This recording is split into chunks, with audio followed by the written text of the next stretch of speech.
Yangi O'zbekiston taraqqiyotiga o'z hissasini qo'shishni istagan vatandoshlar diqqatiga.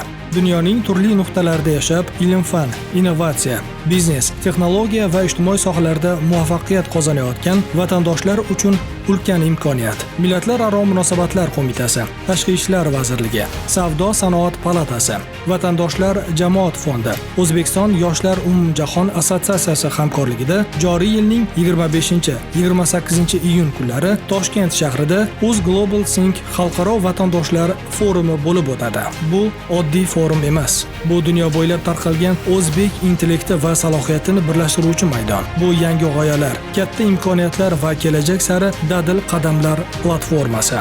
Forum doirasida xalqaro konferensiyalar, ochiq muloqot va uchrashuvlar, madaniy tadbirlar tashkil etilishi rejalashtirilgan. Forumda ishtirok etishni istagan nomzodlar joriy yilning 10-iyuniga qadar Uz Global Think platformasi orqali ro'yxatdan o'tib, o'z tashabbuslari va innovatsion takliflarini yuborishlari lozim. Eng sari g'oya va taklif mualliflari forumga taklif etiladi. Forum ishtirokchilarining tadbir bilan bog'liq barcha xarajatlari tashkilotchilar tomonidan qoplab beriladi. Bugun tashlangan qadam ertangi yangi O'zbekiston taraqqiyoti uchun ulkan hissa bo'lishi mumkin. Imkoniyatni qo'ldan boy bermang. Hoziroq ro'yxatdan o'ting. Uz Global Think fikrlar birlashadigan, kelajak shakllanadigan xalqaro maydon.